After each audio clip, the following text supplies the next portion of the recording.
Hello बच्चों, आज हम लोग पढ़ेंगे difference between electric force and magnetic force. पिछली वीडियो से हमने फोर्थ चैप्टर को पढ़ना स्टार्ट कर दिया था। हमने बायो-सैवर्ट लॉ वगैरह एम्पीयर सर्किट लॉ से सारे कर लिए हैं। ये बहुत इंपॉर्टेंट है एमपी बोर्ड से। यदि इनको आपने नहीं पढ़ा तो पर इनको पढ़ के आइए, डिफरेंस भी बहुत इंपॉर्टेंट है। तो पिछली वीडियो को देख कर ही आप इस वीडियो पर आइएगा। तो difference between electric force and magnetic force को हम पढ़ने वाले हैं। तो देखते हैं क्या होता है हमारा ये। तो डिफरेंस करेंगे हम इलेक्ट्रिक फोर्स और मैग्नेटिक फोर्स में। आपको लिखना कुछ इसी तरह से है, आप ऐसे ना लिखिएगा क्योंकि एक तरफ मैग्नेटिक फोर्स लिख लिया और उसके नीचे इलेक्ट्रिक फोर्स लिख दिया। ऐसे आपको नहीं लिखना है, आपको बिल्कुल ऐसे डिफरेंस बना के लिखना है, तब आपको पूरे मार्क्स मिलेंगे। तो पहला पॉइंट क्या कहता था, force acting on a charge Q is an electric field E is F is equal to QE। यदि कोई चार्ज पार्टिकल है, कोई चार्ज Q है, तो उस पर इलेक्ट्रिक फील्ड E की वजह से कितना फोर्स लगेगा, वो F is equal to QE होता है। आप जानते हैं, यदि फॉर्मूला आपको पता है इलेक्ट्रिक फील्ड इंटेंसिटी वाला, E is equal to FQ होता है। यदि यहाँ से F की वैल्यू फाइंड करें तो Q यहाँ पर पहुँच जाएगा। तो ये हमारा किसी भी चार्ज Q पर फोर्स लगने वाला फोर्स की वैल्यू ये हो जाती है। यहाँ से हम उसको कैलकुलेट कर सकते हैं।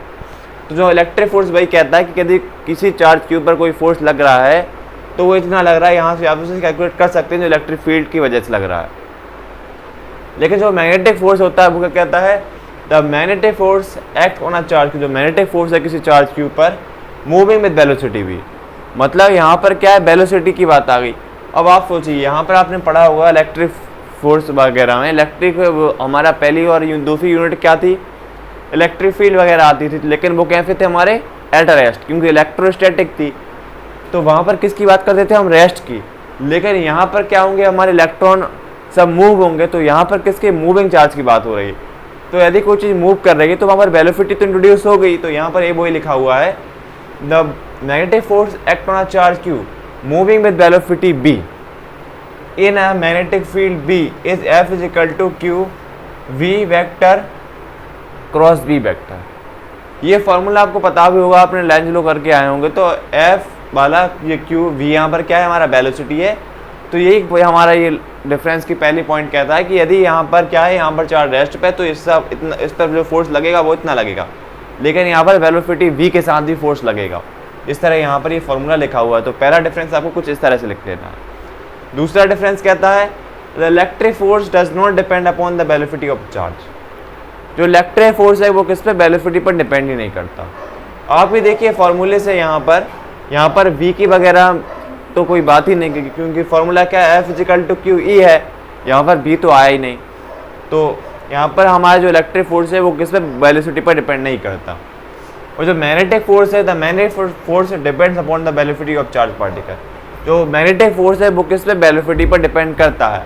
और यहाँ पर फॉर्मूले से दिख भी रहा है, यहाँ फॉर्मूले में V है भी, मतलब जो हमारा मैग्नेटिक फोर्स है वो वेलोसिटी पर डिपेंड करता है। तीसरा क्या है, the electric force acts even on the charge at rest. जो इलेक्ट्रिक फोर्स है वो किसी भी चार्ज Q पर तब भी लग जाता है जब कैसा, वो रेस्ट मतलब मोशन ना कर रहा हो। और आपको पता भी होगा, जो इलेक्ट्रिक फील्ड होती है अपनी, वो अपन जैसे चार्ज Q रखते थे, वो अपन चार्ज Q रखते थे, उसके अगल बगल में अपन इलेक्ट्रिक फील्ड बना लेते थे। तो आपको पता होगा जो इलेक्ट्रिक फील्ड बनती थी चार्ज की वजह से, लेकिन ये चार्ज Q वहाँ पर होता था, वो कैसा होता था, रेस्ट में होता था। लेकिन यदि यहाँ पर देखें तो the magnetic field do not act on the charge at rest. जो मैग्नेटिक फोर्स होता है हमारा, वो जब भी किसी चार्ज पर नहीं लगता जब वो कैसा हो, रेस्ट, मतलब कि यहाँ पर यदि कोई रेस्ट में चीज़ हो तो वहाँ पर कोई भी फोर्स नहीं लगता, क्योंकि यहाँ पर बात वेलोसिटी की है। जब कोई चीज़ मोशन में होगी, कोई सी चीज़ से स्पीड से कोई घूम रही होगी, तभी वहाँ पर हमारा मैग्नेटिक फोर्स अप्लाई होगा। लास्ट डिफरेंस कहता है, electric force always act along the direction of electric field. जो इलेक्ट्रिक फोर्स होता है वो किसकी डायरेक्शन में लगता है, इलेक्ट्रिक फील्ड की डायरेक्शन में लगता है। आपने इलेक्ट्रिक फील्ड इंटेंसिटी भी यदि पढ़ के आ रहे हैं तो आपको पता है, जो हमारी फोर्स की डायरेक्शन होती है वही हमारी किसकी, इलेक्ट्रिक फील्ड की डायरेक्शन होती है। जैसे कि ये हमें लाइन ये कह रही है, यदि मान लीजिए इस तरफ हमारी इलेक्ट्रिक फील्ड लग रही है, तो इलेक्ट्रिक फोर्स होगा, इलेक्ट्रिक फील्ड यदि इस तरफ जाए तो इलेक्ट्रिक फोर्स होगा, वो भी किस डायरेक्शन में होगा, इसी डायरेक्शन में, मतलब एक ही डायरेक्शन में दोनों लगते हैं। ये कुल मिला के बात है।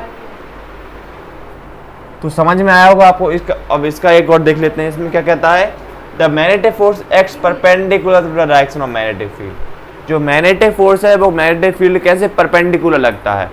अब यदि आप पूरा चैप्टर देखते हुए आ रहे हैं तो आपको पता है जो मैग्नेटिक फील्ड, मान लीजिए कोई करंट कैरिंग वायर है, यदि इससे कोई करंट फ्लो हो रहा है तो इसके आसपास कॉन्सेंट्रिक सर्कल बनते हैं, मतलब कि इस तरह सर्कल बनते जाते हैं।